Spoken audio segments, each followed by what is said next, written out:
지난 2019년도 한 해는 여러분에게 어떠한 한 해이셨습니까? 한번 여러분의 가슴 속에 한 가지 단어로 이러한 한 해였다라고 이렇게 좀 새길 수 있는 그것이 있으십니까? 아주 너무나도 그냥 좋아가지고 계속 이런 상태가 유지됐으면 좋겠습니다 하는 한 해이셨습니까? 아니면 다시는 이런 일이 없었으면 좋겠다라고 하는 그런 안타까움 속에 한 해를 보내셨습니까? 그러면 제가 질문을 하나 더 드리려고 합니다. 이제 막 시작된 2020년은 여러분에게 어떠한 한 해가 되기를 원하십니까?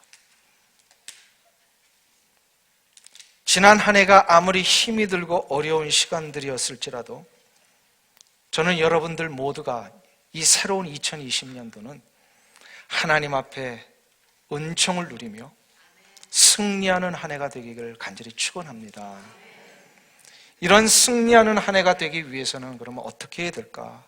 오늘 사도 바울이 자신의 삶 속에서 정말로 진하게 우러나오는 이런 믿음의 고백이 우리의 고백이 되어야 할 줄로 믿습니다. 사도 바울은 오늘 빌립보서를 통하여서 자신의 삶에 몇 가지 결단을 보여주고 있습니다. 이 결단은 바로 우리의 인생의 길에 승리를 보장할 수 있는 결단입니다. 그래서 오늘 우리가 그것을 한번 생각해 보면서 우리도 2020년도 한 해를 이 결단을 가지고 승리하기를 간절히 소망합니다. 첫 번째로 삶을 승리로 이끄는 신앙인이 되기 위해서는 어떻게 되느냐? 과거의 것을 과감하게 버릴 수 있어야 합니다. 한번 따라하겠습니다. 과거의 것을 과감하게 버려야 한다. 우리 13절이 그것을 가르쳐 줍니다. 13절 말씀을 함께 한 목소리로 봉독하겠습니다. 형제들아, 나는 아직 내가 잡은 줄로 여기지 아니하고 오직 한 일, 즉 뒤에 있는 것은 잊어버리고 앞에 있는 것을 잡으려고. 여기서 사도 바울 자기 자신이 잡은 줄로 여겼던 그 과거의 일들을 잊어버리겠다라고 고백을 합니다. 여기서 잊어버린다라고 하는 것은 단순한 망각을 의미하는 것이 아닙니다. 잊어버린다라고 하는 것은 과거에 더 이상 내가 지배받지 않겠다라고 하는 것을 말합니다. 과거의 지배를 받지 않기 위해서는 어떻게 됩니까? 과거에 대해 냉정한 이 단절이 있어야 합니다. 그러면 여기서 한 가지 의문이 들 수 있어요. 아니, 과거가 그렇게 중요한데 교훈으로 삼아야 하는데 단절이라니요?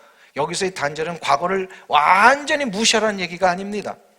여기서 단절해야 될 것은 바로 그리스도인으로서 이 세상에서 내가 승리하는데 방해가 되었던 나의 자아된 이 욕심과 내 안에 아직도 꿈틀거리는 욕망들, 하나님을 추구하며 살아가기에 방해했던 모든 방해거리들, 내 삶에 내 스스로 자랑스럽게 여기면서 이것만이 나를 붙들어줄 수 있다라고 생각했던 모든 삶의 기준들, 가치관들, 이런 것들을 과감하게 단절할 수 있어야 된다는 거예요.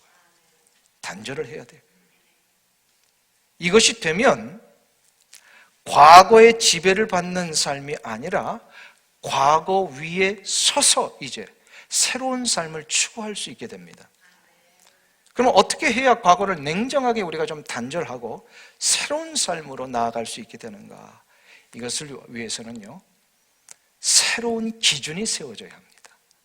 과거에 가졌던 기준이 아니라 이제 새롭게 생명의 역사로, 기쁨의 역사로, 하나님이 주시는 은총의 역사로 나아가기 위한 그 새로운 기준이 있어야 합니다. 그 기준이 무엇인지 혹시 아세요? 바로 예수 그리스도를 내 마음의 기준으로 세우는 겁니다. 예수 그리스도. 아주 오래전에 한국에서 일어났던 아주 이상한 주장들이 있었습니다. 교회 안에도 침투를 했어요. 근데 이게 없어진 줄 알았는데 최근에 이러한 주장들이 또 일어나고 있다는 소식을 들었습니다. 그게 바로 뭐냐면, 지금 내가 현재 잘못되고 있고 아픔이 있고 또 여러 가지 고난과 고통 속에 빠지게 된 것은 과거 죄, 조상들의 죄 때문에 내 안에 저주가 흐르는 이유로 그렇게 된 것이다. 이렇게 주장을 한다는 거예요. 뭐 일단 딱 들어도 이게 맞다 틀리다 이게 여러분들 감이 오시죠? 이런 주장이 맞을 것 같아요? 틀릴 것 같아요? 내가 지금 고난당하고 내가 뭔가 큰 어려움 당하는 것이 조상 때에 지었던 그 죄에 대한 저주가 흘러서 나에게 이 영향을 미치고 있다라고 한다는 거예요. 이런 주장을 한다는 거예요. 근데 이게 지금 교회 안에서 이런 주장을 하는 사람들이 막 일어나고 있습니다. 이게 이단이에요. 근데 이런 사람들이 그 근거로 삼는 성경 구절이 하나 있습니다. 그 성경 구절이 출애굽기 20장 5절입니다. 하나님께서 이스라엘 백성들에게 광야에서 율법을 주시면서 절대로 이 율법의 삶 속에서 저들이 떠나지 말고 율법을 지키라고 강조하신 구절인데 그 뉘앙스가 조금 오해할 만한 뉘앙스가 있긴 있어요. 읽어보면 출애굽기 20장 5절에 보면 그것들에 절하지 말며 이방 나라들이 섬기고 있는 이런 신상들, 우상들 절하지 말며 그것들을 섬기지 말라. 나 여호와 너의 하나님은 질투하는 하나님인즉 나를 미워하는 자의 죄를 갚되 아비로부터 아들에게로 3, 4대까지 이르게 하거니와. 좀 뉘앙스가 이 죄 때문에 3, 4대까지 이른다니까 좀 뉘앙스가 약간 좀 이상하죠? 예. 그래, 요거를 근거로 해서 조상들의 잘못이 자손들에게 저주로 흘러가게 되어 있다라고 하는 성경 구절로 삼고 저들이 막 주장을 하고 다녀요, 지금. 근데 이거는 성경의 율법을 오해해도 정말로 오해한 해석입니다. 이건 마치 이런 거예요. 율법을 오해를 할 때 이런 거예요. 하나님이 우리에게 율법을 주신 이유가 뭐죠? 우리가 죄인이라는 걸 가르쳐 주신 거잖아요. 근데 이걸 오해를 하면 어떤 일이 나면 너는 죄인이야. 그러니 너는 죄의 대가를 받고 그 죄의 대가를 치르고 너는 죽어야 돼, 이 못된 것아. 이렇게 해석을 해버린다라는 거예요. 율법을 주신 이유를. 근데 한번 생각을 해보세요. 하나님이 율법을 진짜 주신 이유가 뭘까요? 우리를 정죄하고 우리는 이제 죽을 인간이니까 아예 죽어버려라. 이거를 가르쳐 주시기 위해서 율법 주신 걸까요? 아니에요. 그게 아니에요. 하나님이 율법을 주신 이유는 결국 인간이 하나님의 율법의 기준 앞에 다 넘어질 수밖에 없는 연약한 죄인이기 때문에 너희들은 스스로 이 문제를 해결할 수 없으니 나를 붙들어야 된다. 이거 가르쳐 주시는 거예요. 그래서 이거를 나를 붙들라고 하시는 것을 가르쳐 주시기 위하여 이 죄의 문제를 해결하는 방법을 하나님이 직접 나서서 하십니다. 우리 인간에게 죄 문제를 해결하라고 하지 아니하시고 하나님이 직접 이 죄 문제를 해결하기로 나서셨어요. 그 하나님이 개입하신 그 아주 놀라운 역사가 뭐예요? 우리 주 예수 그리스도를 보내셔서 십자가에 달려 돌아가시게 한 거잖아요. 예수 그리스도의 십자가에 달려 돌아가신 이 역사가 나의 죄를 대속하기 위한 하나님의 놀라운 섭리라는 것을 믿고 그 예수님의 대속의 은총을 나의 것으로 받아들이는 자에게는 죄의 문제가 해결이 됩니다. 아멘.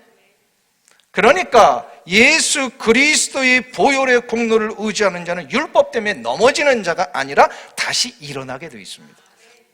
이게 율법을 주신 이유예요. 그러니까 요거를 모르고 교회 생활하고 신앙생활하면 어떻게 되냐면 예수 믿고 나서도 맨날 조상 탓하게 됩니다. 그때 우리 조상이 그런 일만 안 했어도 내가 이렇게 되지 않았어. 이런 표현을 한다는 거예요. 요즘 말로 하면 이게 뭐냐면 금수저, 흙수저 타령하는 거예요. 금수저, 흙수저. 그게 아니에요. 한번 생각해 보세요. 우리 믿음의 선배들 가운데, 초대교회 역사들 가운데 몇 수십 대를 내려놓은 무당과 우상과 미신에 쪄들었던 그 집안들이요. 선교사님들에 의해서 예수 그리스도를 만나고 나서 그 집안이 달라지고 회복이 되고 말이에요.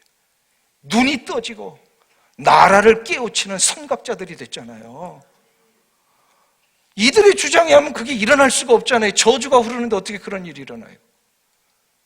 뭐 저희 선친 때에도 그런 일이 있었습니다만 6.25 이전에 남과 북에 갈려지는 이 역사의 비극 앞에 많은 분들이 그 북한의 터전을 내려놓고 호롤단신으로 가족과 헤어져서 형제 자매도 없이 외롭게 정말로 생고아가 된 듯한 그런 느낌으로 남한에 내려와서 만일에 부모 탓이라면요 계속해서 어려움과 절망 가운데 살아야 되잖아요. 그런데 그런 분들이 열심히 주를 만나서 신앙의 길을 걷다 보니까 한국 사회의 개발과 부흥의 역사를 그 원룸하신 많은 분들이 이루어 놓으셨잖아요. 가계에 흐르는 저주는 없습니다.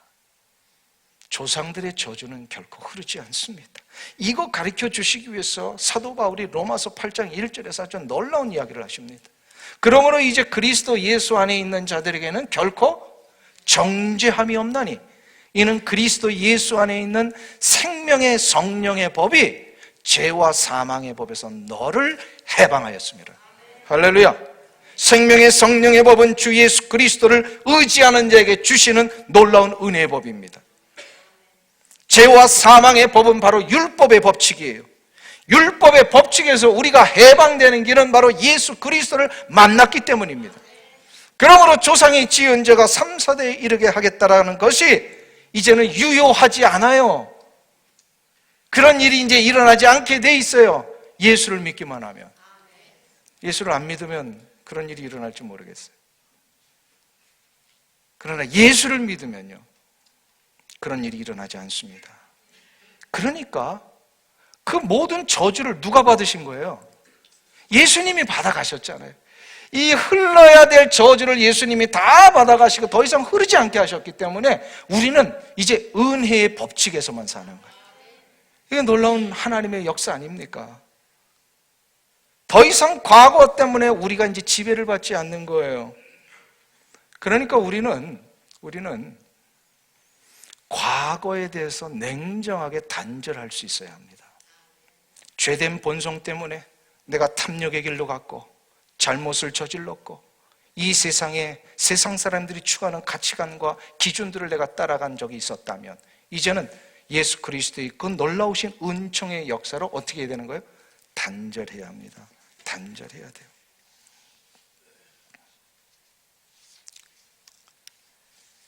(2019년도 12월 31일까지 있었던 모든 일은 이제 더 이상 언급하면 될까요? 안 될까요?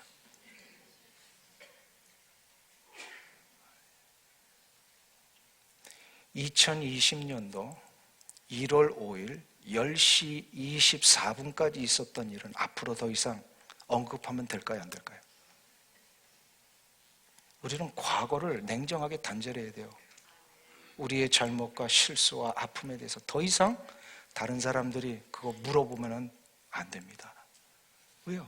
예수 그리스도께서 이 모든 것을 해결하시고 우리에게 이제 새로운 생명의 길을 열어주셨는데 왜 자꾸 과거의 것들 끄집어내가지고 생명의 길 가는데 못 가게 만드냔 말이에요.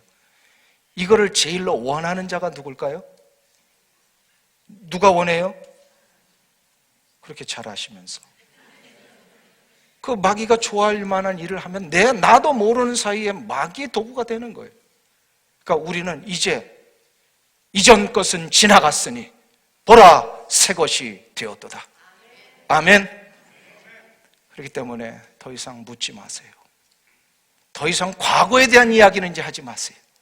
새롭게 나아가는 일을 위해 우리가 관심을 쏟아야 합니다.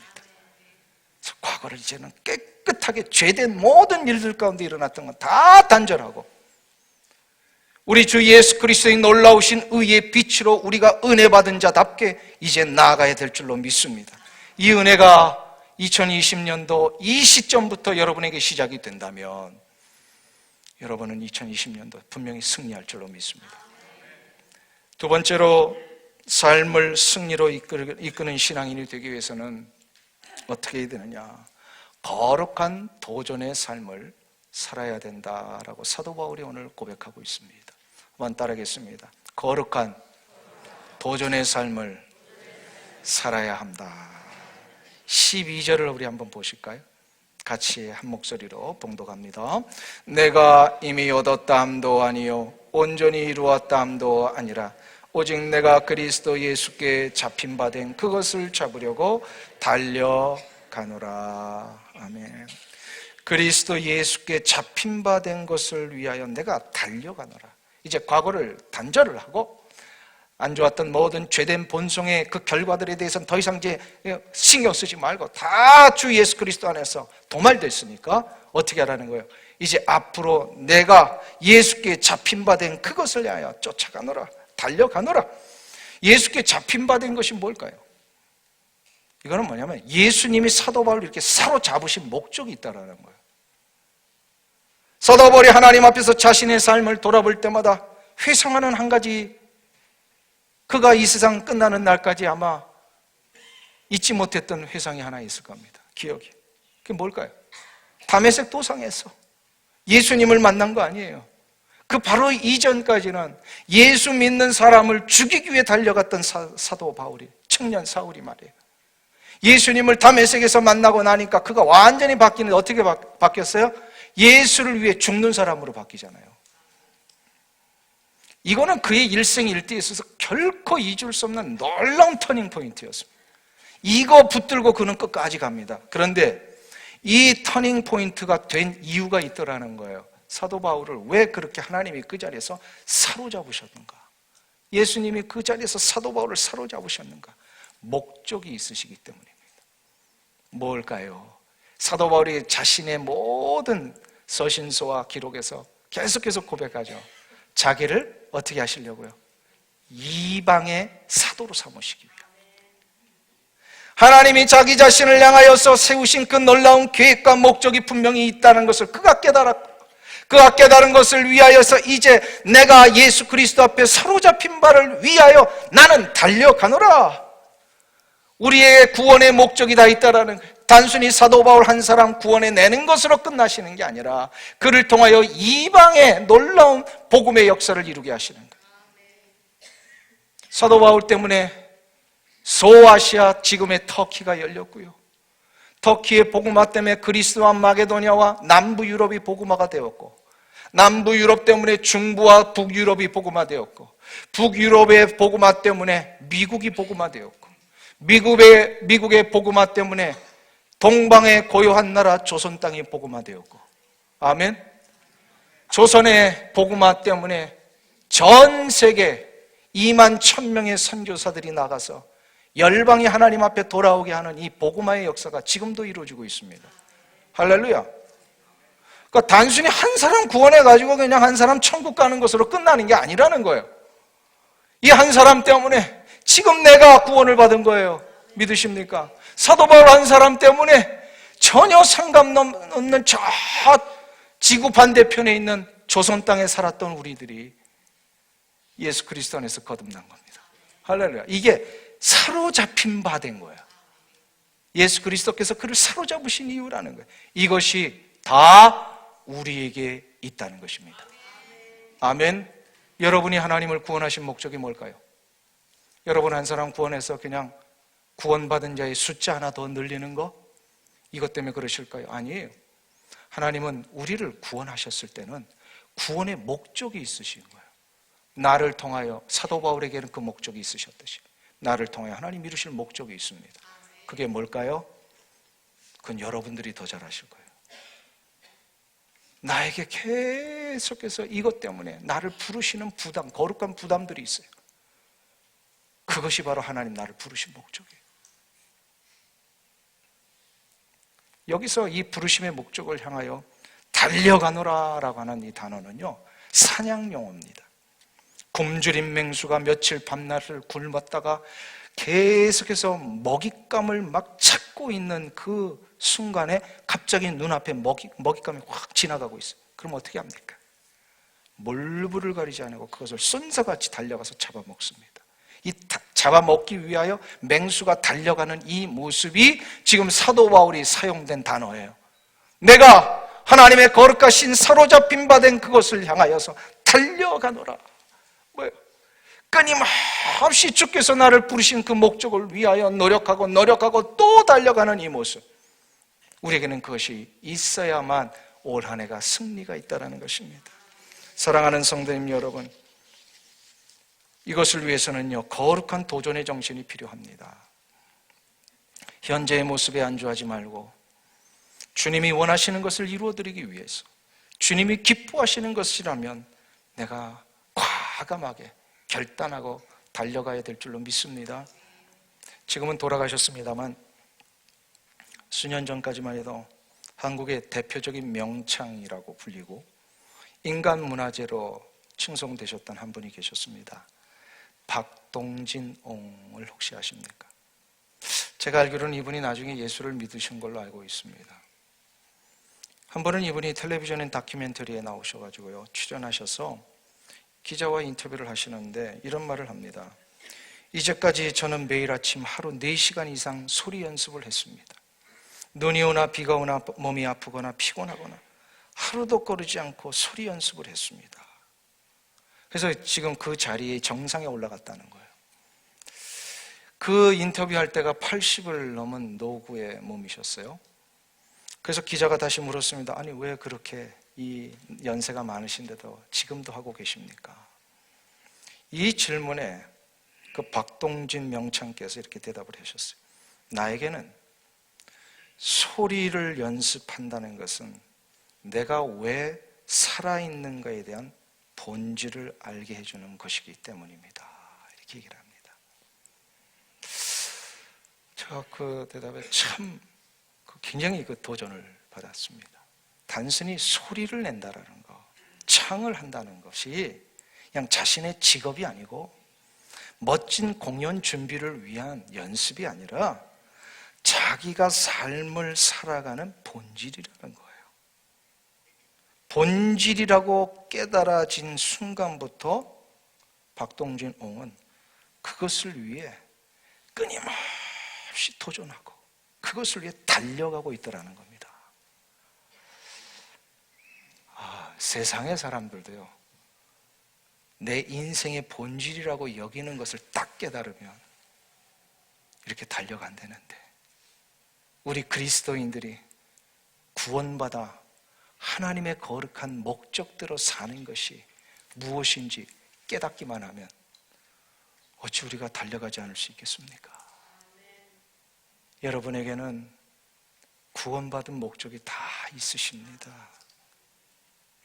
어떤 분에게는 정말로 선교사로 부름을 받는 목적이 있고요, 어떤 분에게는 목사로 부름받아 이 귀한 목양의 길을 가야 하는 부름이 있고요, 어떤 분들에게는 가정에서 자녀들을 무릎으로 양육하며 저들을 눈물로 기도해 주는 기도의 어머니의 부름이 있고요, 어떤 분들은 이 힘들고 어려운 이민자의 삶 속에서 말도 설고 문화도 설고 모든 것이 서른 이 땅에서 그래도 어떻게든 이겨내면서 이 직업 속에서 일터 속에서 하나님의 살아계심을 보여줘야 되겠다는 그런 부름을 받은 자들도 있습니다. 다 다르지만 동일한 한 가지는 다 있다는 겁니다. 다 다르지만 모두에게 이것은 있습니다. 사랑하는 성도님 여러분, 2020년도는 이것을 위하여 달려가시는 은혜가 있기를 축원합니다. 아멘. 달려가시면 하나님이 도와주십니다. 거룩한 도전이 필요해요. 안주하지 마시고 새 힘과 새 능력을 주실 하나님을 바라보면서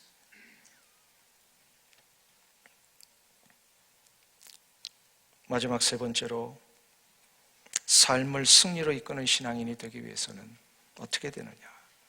부활의 권능을 소유해야 합니다. 한번 따라하겠습니다. 부활의 권능을 소유해야 한다. 부활의 권능을 소유한다는 게 무슨 뜻일까? 우리 읽지는 않았습니다만 우리 본문 앞에 있는 10절과 11절을 본문을 한번 성경을 보면서 우리 함께 봉독하기를 원합니다. 10절과 11절 말씀 같이 한 목소리로 봉독합니다. 내가 그리스도와 그 부활의 권능과 그 고난의 참여함을 알고자 하여 그의 죽으심을 본받아 어떻게 해서든지 죽은 자 가운데서 부활에 이르려 하노니. 바울은 예수 믿기 전에 굉장히 진지했던 학자였습니다. 많은 학자들이 늘 진지하게 고민하듯이요, 당시 학자는 이공계열의 그런 학문이 아니잖아요. 대부분 다 문화적인 또 사변적인 공부를 하는 학자들이 그 시대의 모든 학자들을 대표합니다. 그러니까 율법학자라고 하는 것은 굉장히 그 하나님이 주신 율법을 가지고 인생의 의미를 고뇌했음에 틀림이 없습니다. 과연 이 율법 속에서 내가 어떻게 인생을 살아갈 것인가? 이게 이제 율법학자들의 고민이잖아요. 아마도 사도 바울은 그 고민을 예수 믿기 전까지 계속해서 했던 것 같습니다. 그래서 이 인생의 의미를 성취하는 방법이 무엇인지를 그가 나름대로 깨닫고 그 젊은 시절에 물불을 가리지 않고 달려갔던 것이 아닌가. 한번 생각해 보세요. 세상 사람들이 인생의 의미에 있어서 가장 심각하게 생각하는 한 가지가 있다면 뭘까요? 모든 인생의 문제의 가장 심각한 문제는 뭘까요? 죽음입니다. 이 죽음의 문제 앞에 학자라면 분명히 고뇌했을 거예요. 죽음은 세상의 끝이요, 우리 인생의 결론과 같은 겁니다. 과연 죽음 이후에 무엇이 있느냐, 이 결론을 알기 위하여 모두가 달려가고 있어요. 세상의 철학자들도 마찬가지예요. 우리의 인생의 의미가 결국 결론과 같은 죽음의 문제 앞에 어떤 의미가 있고 죽음 너머에는 어떤 일들이 있을 것인가, 이거를 고민하는 거잖아요. 사도 바울이 아마 그 고민을 했던 것 같아요. 그래서 결국 율법의 근거에서 이 죄의 대가가 과연 죽음이라고 하는데, 그럼 나는 이대로 죽을 수밖에 없는 존재인가? 근데 그가 예수 그리스도를 만난 이후에 달라진 한 가지가 있습니다. 바로 예수님은 이 죽음의 문제를 해결하신 장본인이시고, 예수님이 해결하신 죽음의 문제를 우리도 받아들이기만 하면 어떻게 되는가? 우리도 죽음의 문제를 해결할 수 있다는 거예요. 그러니까 사도 바울에게 있어서 예수님은 누구셨는가? 세상의 죽음이 전부가 아니라는 걸 가르쳐 주신 유일한 분이에요. 그리고 죽음만저도 함몰시킬 수 있는 부활의 생명을 보장하신 분이 예수 그리스도이십니다. 사도 바울이 예수님을 만난 이후에 이거를 누리고 싶었습니다. 이것을 누리기 위해서는 어떻게 될 것인가 고민한 끝에 그가 안 결론이 바로 10절과 12절이에요. 11절이에요. 내가 그리스도와 그 부활의 권능과 그 고난의 참여함을 알고자 하여 그의 죽으심을 본받아 어떻게 해서든지 죽은 자 가운데서 부활에 이르려 하노니. 이 무슨 말씀입니까? 부활의 권능을 누리기 위해서는요, 부활 전에 있었던 전 단계를 회피하지 말고 체험할 수 있어야 된다는 겁니다. 부활 이전에 있었던 전 단계가 뭘까요? 예수님에게 십자가의 고난입니다. 십자가의 고난이 있었기 때문에 부활이 의미가 있는 거예요. 십자가가 없이는 부활의 영광이 없습니다. 그렇죠? 바로 영광의 자리, 부활의 권능의 자리에 들어가기 위해서는 우리가 고난을 맞이하며 체험하고 이거를 통과할 수 있어야 된다는 거예요. 통과해야 돼요, 고난을. 모세가 홍해를 건너서 완벽한 출애굽의 역사를 이룬 영광의 뒤에는 애국 군대 앞에 서서 자기에게 불평하고 손가락질하고 도끼찬 눈으로 모든 걸 하지 못하게 방해하려고 했던 이스라엘 백성들의 그 가시방석 같은 공격이 있었어요. 이 모세에게는 이거 굉장히 힘든 일이었습니다. 근데 늘 이거를 어떻게 했어요? 앞으로 있을 영광의 역사를 바라보면서 견뎌냈습니다. 견뎌내면, 고난의 과정을 통과하면 영광이 기다리고 있다는 거예요. 다윗이 골리앗을 물리친 영광에는 막대기와 돌멩이를 들고 나갈 때에 수많은 사람들이 조롱하며 비웃었던 그 따가운 시선들이 있었어요. 외로운 시간이었을 겁니다. 아마 자기 자신도 떨렸을 거예요. 이러다가 이거 안 되면 어떡하지? 왜 그런 인간인데 그런 갈등이 없었겠어요? 이런 따가운 눈초리, 비난, 조롱, 뭐 블레셋 군대뿐만 아니라 자기를 응원해줘야 될 그 형들도 막 나무랬잖아요. 너 지금 장난하냐? 한마디로 그거예요, 뉘앙스가. 지금 때가 어느 때인데 지금 돌멩이하고 막대기 들고 나가겠다고 하는 거냐? 비난이 있었어요. 공격이 있었어요. 그러나 이 비난과 공격의 자리를 끝까지 감내하고 통과하니까 다윗이 골리앗을 물리치는 영광이 있었습니다. 다니엘의 영광스러운 승리에는 다른 신들에게 기도하면 죽이겠다는 이 바벨론 제국의 준엄한 위협이 있었습니다. 많은 사람들이 다니엘이 떨어져 나가기를 원했던 그런 마음들이 있었습니다. 그러니까 외로운 거예요. 홀로 이 신앙의 길을 간다는 것.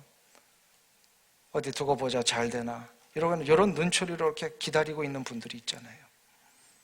근데 이거를 어떻게 해야 된다는 거예요? 통과해야 된다는 거예요. 통과하면 무엇이 기다리고 있습니까? 바벨론 제국의 총리로 등극하는 놀라운 영광이 기다리고 있습니다.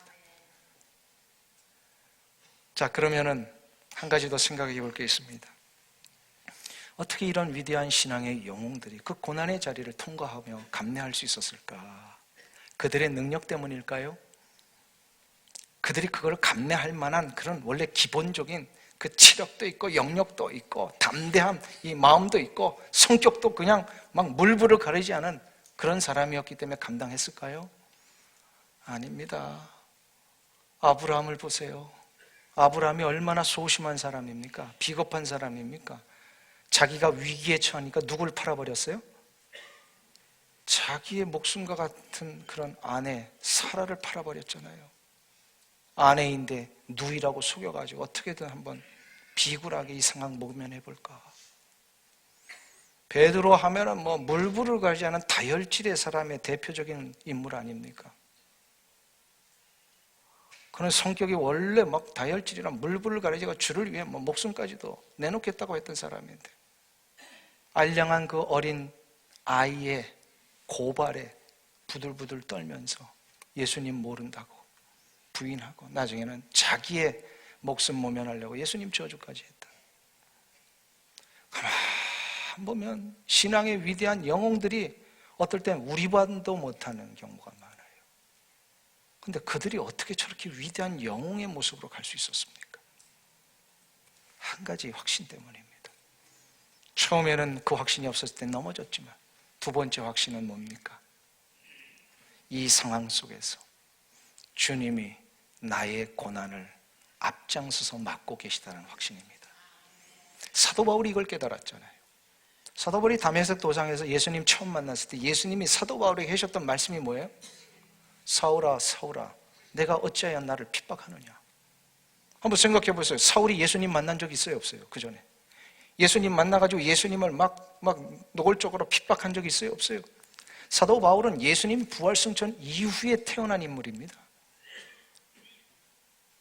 그가 예수님을 직접 대면한 적도 없어요. 근데 예수님이 분명히 사울아 사울아 어찌하여 네가 나를 핍박하느냐. 이게 무슨 말씀입니까? 예수 그리스도의 사랑 때문에 예수님을 위하여 복음의 역사를 위해 믿음의 길을 가는 자들이 이것 때문에 당하는 고난과 아픔, 세상의 많은 핍박과 공격들, 이게 나 혼자 당하고 있는 줄 알았는데 이 혼자 당하는 것이 아니라 우리 주님이 앞장서서 그 모든 돌을 대신 맡고 계셨다는 겁니다. 이거를 알고 나니까 고난을 견딜 수 있는 거예요. 나 혼자 고난 견디라면 못 견딜 것 같아요. 나 혼자 이거 감당하라고 하면 이거 감당할 수 있는 능력이 나한테 없으니 다 포기할 것 같아요. 그런데 어느 순간부터 주님이 나와 함께 계시고 나의 모든 상황 속에서 이 돌을 맞아주시고 비난을 대신 받아주시며 내가 아프지 않도록 이 모든 나의 삶의 방패가 되어주셔서 예수님이 이걸 다 맡고 계시다는 이 사실을 알고 나니까 어떻게 됐어요? 나 혼자 걸어온 줄 알았는데 주님이 이 인생의 모래바닥을 업고 가고 계셨던 거예요. 할렐루야. 그래서 이 고난을 주님이 나와 함께 당하고 계시다는 이 사실을 알고 있으면 우리는 통과할 수 있고, 통과하는 자에게는 부활의 권능, 인생의 놀라운 영광의 역사가 우리 가운데 주어지게 된다는 사실입니다.